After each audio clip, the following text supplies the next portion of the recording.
어, 에스라서와 느헤미야서는 원래 따로따로 되어 있던 책이 아니라 하나의 책이었다라고 하는 것을 우리는 알고 있습니다.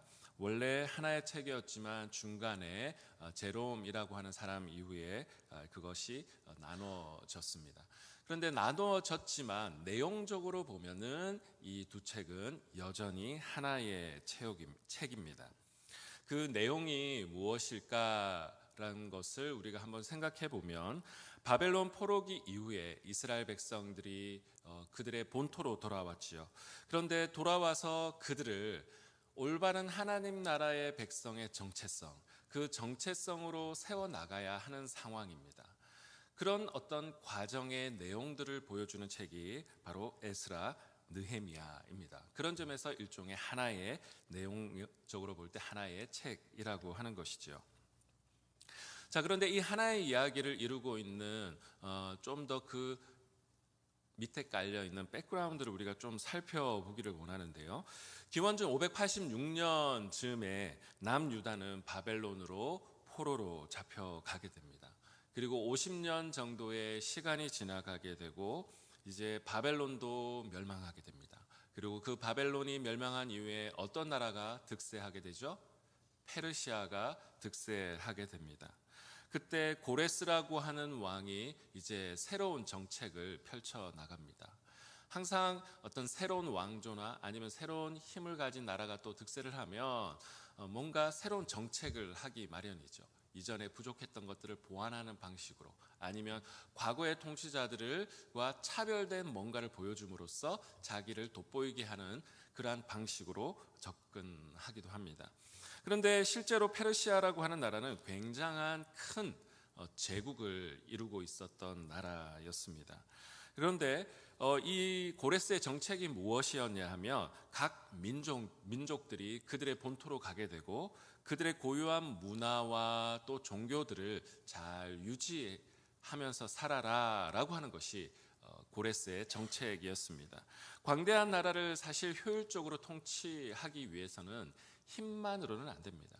힘과 무력만으로는 결코 컨트롤할 수 없고 그들에게 자치권을 주고 또 그들의 고유한 문화와 종교를 존중해 주면서 그들을 통치해야만 광대한 나라를 통치할 수 있기 때문입니다. 그것이 바로 제국의 방식이죠. 자, 그런데 이 에스라스와 느헤미야는 그 강력한 제국이었던 그 나라들의 통치의 시대에도 우리 하나님께서 세상 왕조차도 사용하시는 분이시다라고 하는 것을 다양한 각도로 우리에게 보여주고 있습니다. 그런 점에서 볼 때 또 다른 성경에는 고레스를 무엇이라고 표현하죠? 고레스는 나의 목자 그리고 내가 기름 부은 자다라고 이렇게 표현합니다. 기름 부은 자다라고 하는 이 표현에는 고레스를 우리 하나님께서 사용하신다라고 하는 바로 그 메시지가 담겨져 있는 것이죠. 에스라서와 느헤미야는 사실 다양한 시간의 간격이 있는 내용들이 공존하고 있습니다. 그냥 한 시기의 이야기만은 결코 아니라고 하는 것이죠. 에스라서 1장부터 6장까지의 내용을 보면 주인공은 스룹바벨이라고 하는 사람입니다. 스룹바벨의 시기와 사실 에스라의 시기는 굉장한 시간적 간극이 70년 이상 있습니다. 자, 그런데 1차 기환자였던 사람들을 이끌고 스룹바벨이 돌아와서 했던 주된 사역들이 무엇이었습니까? 성전을 재건하는 일입니다. 여러분, 우리도 이민자로서 미국에 왔지 않았습니까? 그런데 우리들의 정체성을 지키기 위해서 우리는 뭔가를 합니다. 근데 그 중에서도 제일 중요한 것은 눈에 보이는 외형적인 그 무엇이죠. 우리 한인 커뮤니티에게 있어서 가장 중요한 것은 사실 교회라고 해도 아마 과언이 아닐 것이다 라고 생각합니다. 교회를 중심으로 그 교회를 짓기 시작하면서 한인들이 모이게 되고 그들의 정체성을 유지한 것은 분명한 사실이지요. 기환한 백성들의 입장에서 볼 때도 그들의 정체성을 잡아주고 회복하기 위해서는 그들에게 성전이 아주 중요했습니다. 그래서 성전을 재건하고 회복시켜야만 그것을 중심으로 그들의 정체성을 유지할 수 있었고, 그래서 스룹바벨을 통해 성전의 재건의 역사가 시작됩니다. 그러나 실제로 성전을 재건하는데 만만치만은 않았습니다. 다양한 주변의 사람들이 그것을 방해하기도 하고 여러 가지 조서를 써서 탄원서를 넣기도 하고 하면서 굉장히 여러 각도로 방해를 하고 중간에 멈추는 일도 벌어졌지요. 에스라서 7장부터 10장까지의 마지막까지 내용은 70년 정도의 시간이 지난 후에 2차 귀환을 하는 내용이 등장합니다. 그런데 그 2차 귀환의 주인공이 누구냐? 이끌었던 리더십이 누구냐? 바로 에스라입니다. 에스라의 역할은 무엇이었냐면 겉으로 보는 하드웨어적인 성전은 재건이 되었습니다. 그러나 여전히 이스라엘 공동체는 보이는 성전은 있지만 실제로 그 내용적으로 보면 성전의 사람들과는 전혀 다른, 하나님의 백성들과는 전혀 다른 모습으로 살아갔었습니다. 무분별한 이방인과의 결혼, 타락한 종교 지도자들의 모습, 또 지켜지지 않는 절기, 안식일, 그리고 여러 가지 경제적인 어떤 타락들, 이러한 다양한 시대상들이 에스라와 느헤미야서를 보면 등장합니다. 그래서 하나님께서는 에스라를 보내셔서 그냥 눈에 보이는 외적인 성전만이 아니라 실제로 하나님의 백성을 재건해야 될 그 이유가 있었고 그 일을 에스라에게 감당시키셨습니다. 그래서 이러한 2차 귀환의 리더였던 에스라가 그것을 주도해 나가게 되죠. 그래서 동일한 어떤 주제를 담고 있는 느헤미야에 가면 느헤미야 1장부터 7장까지는 느헤미야를 통해서 하나님께서 이제 성벽을 재건합니다. 그러니까 성전도 있고 그 하나님의 백성도 있는데 그 백성과 성전을 보호해줄 더 큰 틀인 성벽을 재건하는 일에 느헤미야를 하나님께서 파송하시고 또한 그 느헤미야의 말미에는 에스라와 느헤미야를 통해 영적인 재각성을 촉구하는 그러한 내용이 등장합니다. 자, 그런 점에서 볼 때 앞에 설명했듯이 에스라의 전반부는 스룹바벨, 그리고 후반부는 에스라, 그리고 느헤미야. 이 사람들의 역할들은 조금씩 달랐지만 하나님의 백성들을 하나님께서 온전하게 회복시키기 위해서 일하기 위한 다양한 각도의 이야기들을 담고 있습니다. 자, 그런데 그 포로로 귀환한 그 백성들 시대에도 여전히 이방 나라의 힘은 파워풀했습니다. 그 스룹바벨 시대에도, 에스라 시대에도, 그리고 느헤미야 시대에도.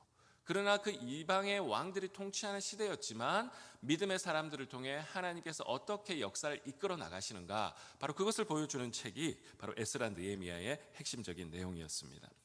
자, 여러분, 한 가지 질문을 던져보기를 원합니다.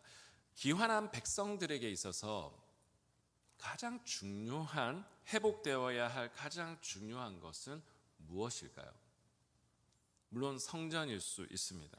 그러나 무너진 하나님에 대한 믿음이 그들에게 있어서 회복되어져야 할 가장 첫 번째 중요한 일이었습니다. 여러분 한번 생각해 보십시오. 다른 나라에 50년, 70년 한번 살다가 왔다고 한번 생각해 보세요. 여러분 미국 생활 지금 20년, 30년 그리고 더 이상 하신 분들도 있잖아요. 저도 한국에서 30여 년 살다가 미국에 와서 벌써 저도 한 10몇 년을 살았더라고요. 근데 가끔씩 한국을 들어가 보면요, 참 희한한 게 10여 년 정도밖에 안 살았는데도 불구하고 여기에 30년, 40년 사신 분들의 입장에서 보면 아유, 목사님 무슨 10년 가지고 그러십니까? 그런데 참 웃긴 게 10여 년밖에 안 살았는데도 이제 한국 가니까 문화적으로 좀 뭔가 다르다라는 느낌. 제가 그렇다고 해서 한국의 문화가 어떻다라는 게 아니라 뭔가 이제 내가 달라졌구나라고 하는 것을 느꼈습니다. 여러분, 그런데 50년, 70년이 지난 상태에서 한번 돌아왔다고 생각해 보십시오. 그들은 그 제국의 문화와 제국이 가르치는 그 교육들과 다양한 것들에 그냥 물들고 사고방식과 행동 양식들이 익숙해질 수밖에 없습니다. 그리고 가장 중요한 것은 우리가 믿던 그 하나님, 그 성전이 무너지고 모든 것이 폐허가 된 상태여서 포로로 잡혀갔기 때문에 과연 하나님이 이방의 나라의 그 신들보다 힘이 센가? 우리가 믿는 그 하나님은 믿을 만한 분이신가? 라고 하는 근본적인 질문이 그들의 베이스 안에 깔려져 있기 때문에 귀환한 백성들에게 가장 중요한 회복돼야 될 것은 하나님에 대한 믿음이었습니다. 그래서 에스라 느헤미야서는 이방 나라들의 그 통치 속에서도 우리 하나님은 그 왕들의 위에서 일하시는 분이십니다라고 하는 것을 다양한 각도로 반복해서 보여주고 있고, 시대가 다르지만 그 다른 시대의 다른 인물들을 함께 등장시켜서 보여주는 이유도 바로 거기에 있습니다. 오늘 우리가 읽은 본문 23절과 24절에도 바로 그러한 내용들이 좀 등장하는데, 우리 오늘 에스라서 7장 11절 13절의 말씀을 먼저 한번 읽어보기를 원합니다. 우리 오늘 본문에 읽지는 않았지만 에스라 7장 11절 13절 시작. 여호와의 계명의 말씀과 이스라엘에게 주신 율례 학자요 학자 겸 제사장인 에스라에게 아닥사스다 왕이 내린 조서의 초부는 아래와 같으니라. 모든 왕의 왕 아닥사스다는 하늘의 하나님의 율법의 완전한 학자 겸 제사장 에스라에게 조서를 내리노니, 우리나라에 있는 이스라엘 백성과 그들 제사장들과 레위 사람들 중에 예루살렘으로 올라갈 뜻이 있는 자는 누구든지 너와 함께 갈지어다. 아멘. 지금 에스라서는 이 말씀을 통해 하나님은 세상의 왕을 통해 하나님의 일을 진행시켜 나간다라고 하는 것을 보여주고 있습니다. 그런데 오늘 읽은 23절과 24절을 보면요, 그 이방 왕들의 내적인 동기, 실제 동기는 조금 다른 곳에 있다라고 하는 것을 엿볼 수 있는데요. 우리 23절, 24절 한 번 더 읽어보겠습니다. 시작. 무릇 하늘의 하나님의 전을 위하여 하늘의 하나님이 명령하신 것은 삼가 행하라. 어찌하여 진노가 왕과 왕자의 나라에 임하게 하랴. 내가 너희에게 이르노니 제사장들이나 레위 사람들이나 노래하는 자들이나 문지기들이나 느디님 사람들이나 혹 하나님의 성전에서 일하는 자들에게 조공과 관세와 통행세를 받는 것이 옳지 않으니라 하였노라. 아멘. 아닥사스다 왕은 그 다양한 민족들의 그 신과 문화를 존중했습니다. 그런데 정치적인 이유이기도 하고 자기의 왕위의 자리를 오랫동안 유지하기 위한 일종의 좀 종교적인, 그만의 종교적인 일종의 믿음 그리고 동기였다라는 것을 알 수가 있습니다. 23절에 보면 어찌하여 진노가 왕과 왕자의 나라에 임하게 하랴. 그러니까 지금 다른 이방 민족이 믿는 신이지만 그것을 존중해줘야만 내 이 왕위를 잘 보존할 수 있겠구나라고 하는 순전한 자기의 개인적인 동기가 이 안에 담겨져 있다는 것을 오늘 본문이 드러내고 있고, 에스라도 그것을 알고 있었던 것 같습니다. 그런데 이 성경은 우리들에게 무엇을 말하고 싶어 하는 것일까요? 세상에 통치하는 왕들의 의도는 이렇다 할지라도 우리 하나님은 그것마저도 사용하셔서 역사를 이끌어 나가시는 분이십니다 라고 하는 것을 오늘 본문은 우리들에게 분명하게 이야기를 하고 있습니다. 그런데 아닥사스다 왕은 거기에서 그치지 않고 실제로 이게서 워킹하도록 조치를 하나 취하는데요, 굉장히 실질적인 조치였습니다. 이스라엘 백성들이 돌아가서 하나님의 명령을 잘 지키기 위해서는 무엇이 필요했습니까? 그 성전이 잘 기능을 하도록 도와주어야 했습니다. 자, 그런데 성전이 잘 돌아가려면 구체적으로 또한 성전에서 일하는 사람들이 일을 잘 할 수 있도록 환경을 만들어 주어야 하는 것이죠. 그래서 아닥사스다 왕은 제사장, 레위 사람들, 이 성전에서 일하는 사람들에게 무슨 혜택을 줍니까? 면세 혜택을 주고 있죠. 그래서 24절을 보면 조공과 관세와 통행세를 이제 받지 않겠다라고 이 선언을 하고 있는 것이죠. 자, 이것을 볼 때 진짜 실제로 이것이 잘 작동하기를 원했던 것 같아요. 왜냐하면 이것이 잘 작동해야 그것이 종교적이든 여러 가지 이유든 그가 자기의 위치를 잘 유지할 수 있기 때문이었죠. 그런데 참 신기한 것은 역사의 섭리는 무엇이냐? 세상의 왕들은 자기의 내적인 동기, 자기의 이기적인 욕망으로 일한다 할지라도 우리 하나님은요, 그것을 얼마든지 그 힘과 에너지를 사용하셔서 하나님 나라의 일에 그것을 쓸 수 있다라고 하는 것입니다. 그래서 하나님은 이 에스라를 통해, 그리고 에스라의 이야기뿐만 아니라 거슬러 올라가서 스룹바벨의 이야기도 이 에스라서에 언급하고 있는 것이죠. 앞에 이야기를 했지만 지금 이 순간에 아닥사스다 왕을 통해서만 일하시는 분이 아니라 거슬러 올라가서 1장 1절의 말씀을 우리 한 번 더 보면 또 다른 하나님이 일하신 흔적이 보입니다. 1장 1절입니다.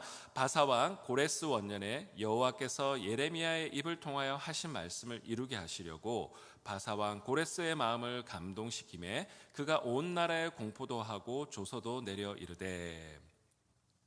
자, 지금 오늘 본문은 분명하게 이야기를 하고 있습니다. 이 일을 이루어 나가시는 주체가 누구라고요? 여호와께서 바사왕 고레스의 마음을 어떻게 했다고요? 감동시키심에. 1차적으로 보면 고레스의 본인의 정치적인 일종의 선택이었을 수 있습니다. 그러나 하나님은 그 위에, 지금 성경은 우리 있는 독자들에게 너희가 그러한 정치적인 계산과 그것으로만 이것을 해석하고 바라보지 말라.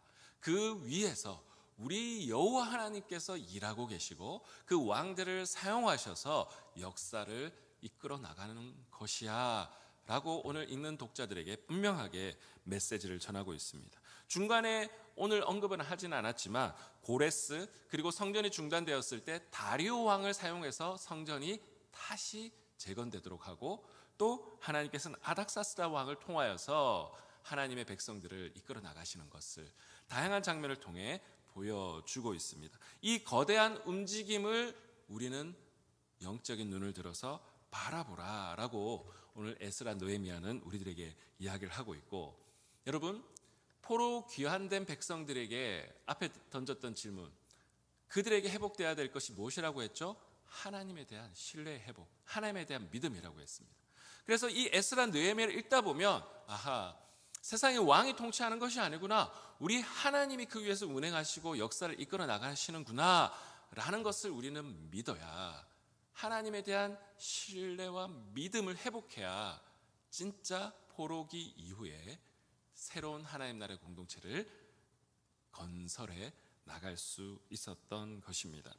여러분, 오늘 우리가 사는 세상도 마찬가지지요. 요즘에 여러분 이 미국에서 또 비즈니스를 하시는 분들 이야기를 들어보면 한 나라의 권력자가 어떤 정책을 선택하느냐에 따라서 내 비즈니스가 정말 이렇게 위아래로 업앤다운이 너무 심하다는 것을 요즘 피부로 정말 느끼는 시대이지 않습니까? 그러다 보면 이 정치가 오히려 더 큰 힘과 파워를 가지고 있다는 것이 그냥 내 마음 가운데 느껴질 수밖에 없어요.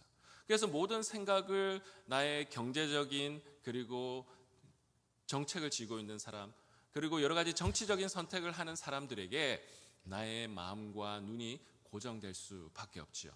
물론 그것을 우리는 무시해서는 안 됩니다.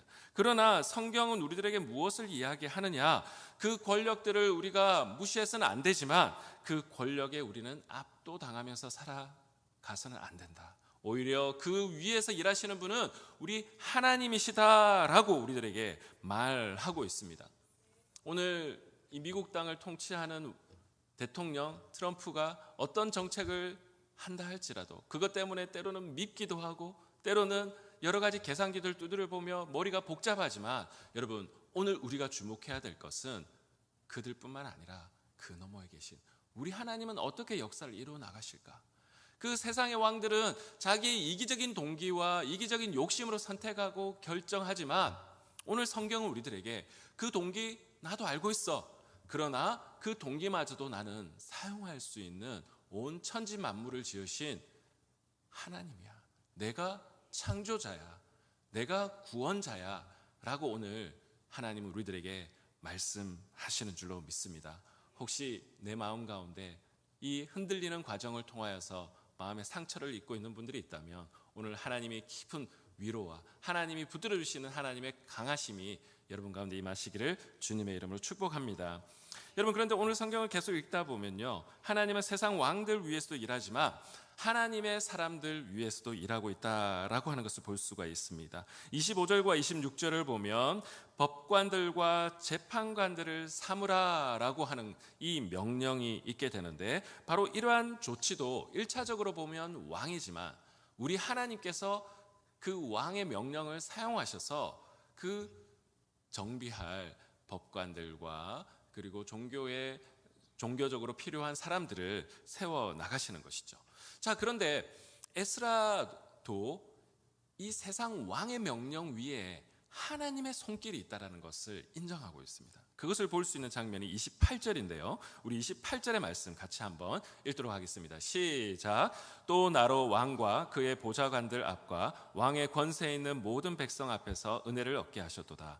내 하나님 여호와의 손이 내 위에 있으므로 내가 힘을 얻어 이스라엘 중에 우두머리들을 모아 나와 함께 올라오게 하였노라. 아멘. 자, 굉장히 독특한 표현이 나오죠. 하나님의 여호와의 손이. 지금 에스라는 세상 왕들의 손으로 하는 일들에 주목하는 것이 아니라 그 위에 있는 더 크신 하나님의 손이 운행하고 있구나라고 하는 것을 믿고 경험했던 사람이었습니다. 그래서 아닥사스다 왕이 그의 손으로 흔드는 것이 아니라 하나님의 손으로 이 세상을 흔들고 있다라고 하는 것, 하나님이 사람을 세우는 주체다라는 것, 역사를 이끌어 나가는 주체다라는 것을 인정하고 고백하고 있는 단어가 여호와의 손이라고 하는 단어입니다.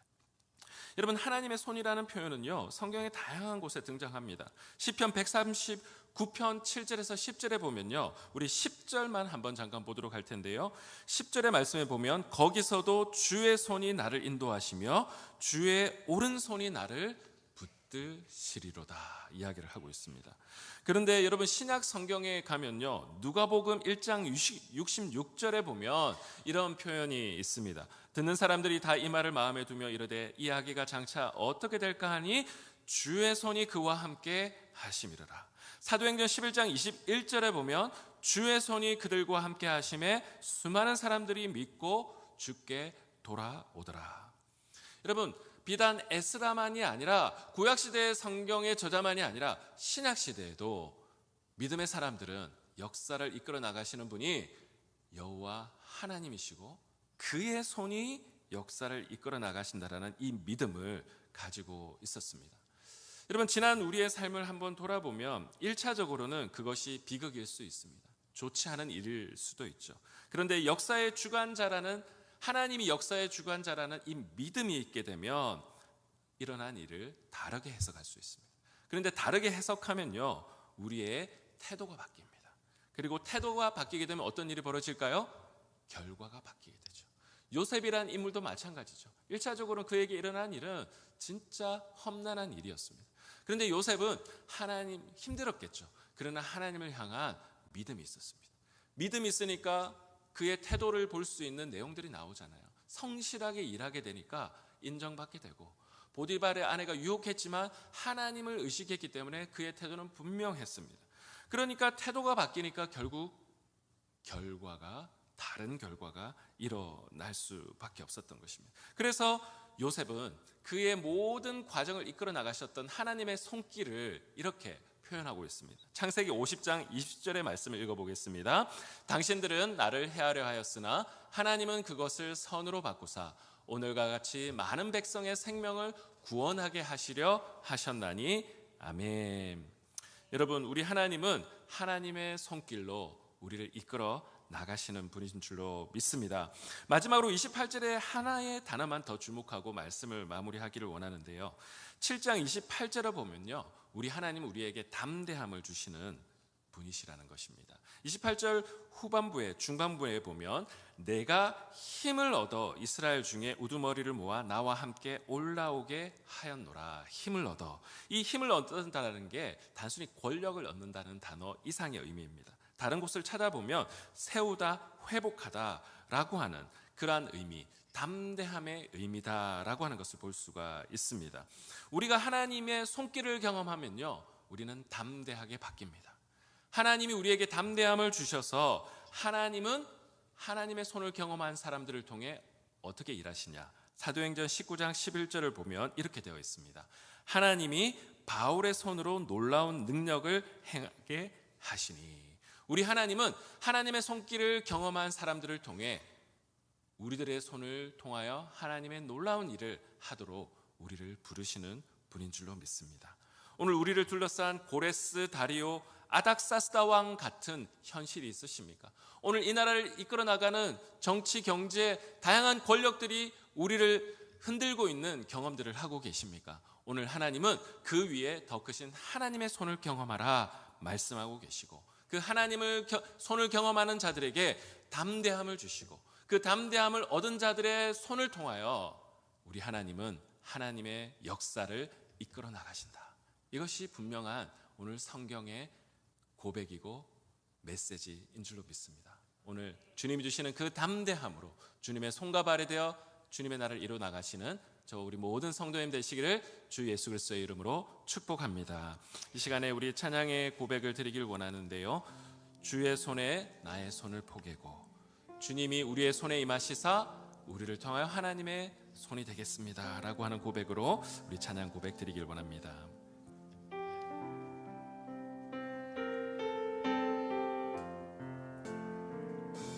주 보여 날 정결케 하고, 주 보여 날 자유케 하니, 주 앞에 나 예배하는 이 시간 나의 모든 것을 주께 드리네.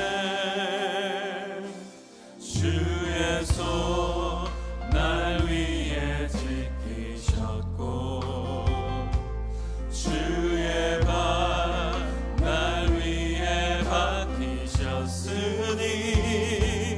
이제는 내가 사는 것이 아니요 오직 주를 위해 사는 것이라. 우리의 손을 뻗어 주님을 바라보며 고백합니다. 주의 손이, 주의 손에 나의 손을 포개고,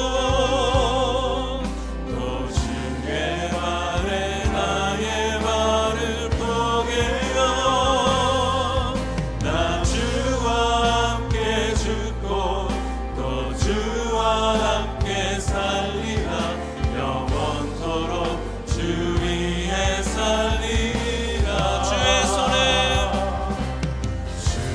손에 나의 손을 포개고, 또 주의 발에 나의 발을 포개어 나 주와 함께 죽고 또 주와 함께 살리라. 영원토록 주 위에 살리라. 주 위에 살리라. 이 시간에 말씀을 기억하며 주님 앞에 기도하기를 원합니다. 여러분, 예수 그리스도의 십자가에 못 박힌 손을 우리가 이 시간에 바라보며 기도하기를 원합니다. 어떻게 보면 연약해 보이고 처참해 보이는 십자가에 못 박힌 그 손, 그러나 그 십자가에 못 박힌 그 손이 온 세상 만물을 회복시키고 창조하시고 이끌어 나가시는 주님의 능력의 손인 줄로 믿습니다.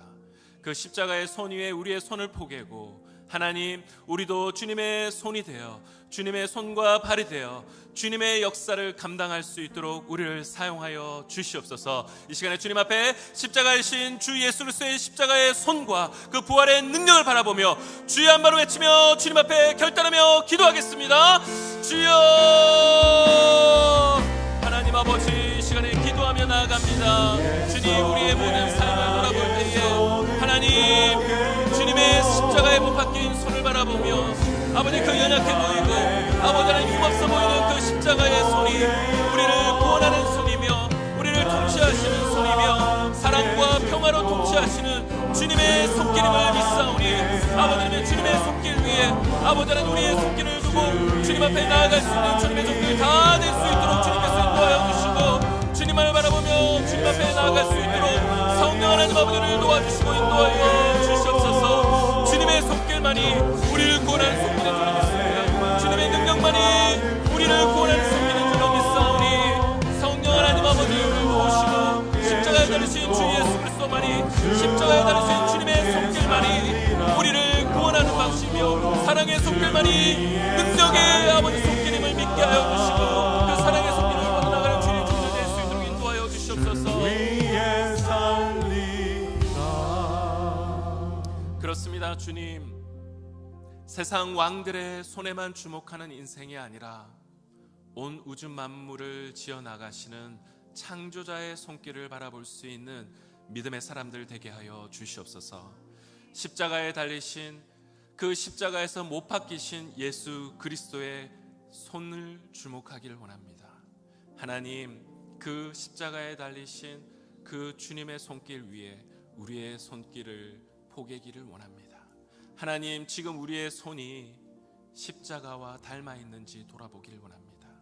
하나님, 우리의 손이 오히려 형제를 아프게 하고 낙심하게 하고 상처 주는 손길이 되지 않게 하시고, 오히려 우리의 손길이 십자가에 함께 못 박힐 때에 부활의 생명의 손길로 주님의 치유와 사랑과 회복의 손길로 사용하시는 하나님의 손이 될 수 있도록 우리를 쓰시고 사용하여 주시옵소서. 그렇게 인도하실 주님을 찬양하오며, 이제는 우리 주 예수 그리스도의 은혜와 우리를 사랑하시되 포기하지 않으시고 끝까지 사랑하시는 우리 하나님의 사랑과 지금도 우리에게 감화 감동 주시어서 세상의 손길로 살아가지 아니하고 십자가에 달리신 주님의 손길과 함께 살아가기로 결단하는 우리들 위해 성령님의 교통하심이 지금으로부터 영원히 함께 하옵시기를 간절히 축원하옵나이다. 아멘.